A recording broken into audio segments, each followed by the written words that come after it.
மூத்த பத்திரிகையாளர் திரு ஜென்ராம் இணைக்கிறார். சார் வணக்கம்.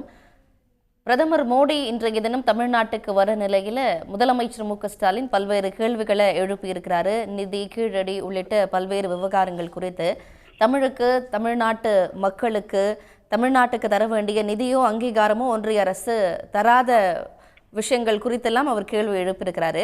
ஆனால் பிரதமர் மோடி குறிப்பிடுற விஷயம் என்டிஏவுடன் தமிழ்நாட்டு மக்கள் இருக்கிறார்கள் அப்படின்னு அவர் சொல்ற நேரத்தில் இப்போ முதலமைச்சர் சொல்றதெல்லாம் வச்சு பார்த்தா தமிழ்நாட்டு மக்களோடு என்டிஏ இல்லையோ அப்படிங்கிற கேள்வி எழுது. தமிழ்நாட்டு மக்களோடு என்டிஏ இல்ல, என்டிஏவோடவும் தமிழ்நாட்டு மக்கள் இல்ல. தமிழ்நாட்டு மக்கள் என்டிஏவோட இருக்கிறதாக ஒரு தோற்றத்தை உருவாக்குவதற்கு என்டிஏ முயற்சி செய்கிறது. ஏன்னா 2019, 2021, 2024 மூன்று முதன்மையான தேர்தல்கள்ல என்டிஏவோடு தமிழ்நாட்டு மக்கள் இல்லை என்பது தெளிவாக உணர்த்தப்பட்டிருக்கிறது. அது போக தேர்தல் நேரத்துல ஒரு 7 முறை 8 முறை தமிழ்நாட்டுக்கு வந்து தமிழ்நாட்டில் மக்கள் எங்களோடு இருக்கிறார்கள், நான் மக்களோடு இருக்கிறேன் அப்படின்னு ஒவ்வொரு தேர்தலையும் பேசுவதை போல பாஜக தலைவர்கள் பேசுகிறார்கள். உண்மையான நிலைமை அப்படி இல்லை. ஏன்னா தமிழ்நாட்டு மக்களோடு இல்லை ஒன்றிய அரசு என்பதை சுட்டிக்காட்டும் விதமாகத்தான் முதலமைச்சருடைய இந்த ட்வீட் இருக்குது. தேர்தல் சீசன் வந்தா மட்டும்தான் தமிழ்நாட்டு பக்கம் வரீங்க, தமிழ்நாட்டுக்கு தர வேண்டிய 3458 கோடி ரூபாயை நீங்க கொடுக்கல, நீங்க நிபந்தனைகளை போட்டு தமிழ்நாட்டு மக்களுக்கு விரோதமாக செயல்படுகிறீர்கள், அந்த கல்வி நிதி எப்போது வரும் அப்படிங்கிற கேள்வியை கேட்கிறாரு. டீலிமிட்டேஷன்ல அரசியல் பிரதிநிதித்துவத்தை, தமிழ்நாட்டினுடைய அரசியல் பிரதிநிதித்துவத்தை தமிழ்நாட்டினுடைய அரசியல் பிரதிநிதித்துவத்தை நீங்க பறிக்கிறீங்க, குறைக்கிறீங்க என்பதை சுட்டிக்காட்டி தமிழ்நாட்டு மக்களை ஓரணியில் திரட்டி வைத்திருக்கிறார் முதலமைச்சர்.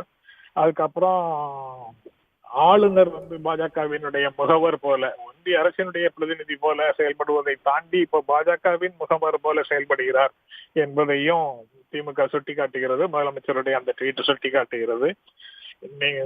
உலக அளவுல தமிழை கொண்டு போகிறோம் அப்படின்னு ஒரு பிரச்சாரம் செய்து கொண்டு இருக்குது பாஜக. ஆனால் எதுவுமே நடக்கல, தமிழ்நாட்டு மக்களுக்கு சேர வேண்டிய எதுவுமே நடக்கல அப்படின்னு அதையும் சுட்டி காட்டுறாரு. அது போக தமிழ்நாடுக்குன்னு மட்டும் இல்ல, இந்திய அளவுல அதாவது பிரதமர் 4 விதமாக மக்களை பிரிக்கிறார்ல, ஏழைகள், இளைஞர்கள், பெண்கள், விவசாயிகள்னு 4 விதமாக பிரிக்கிறாரு.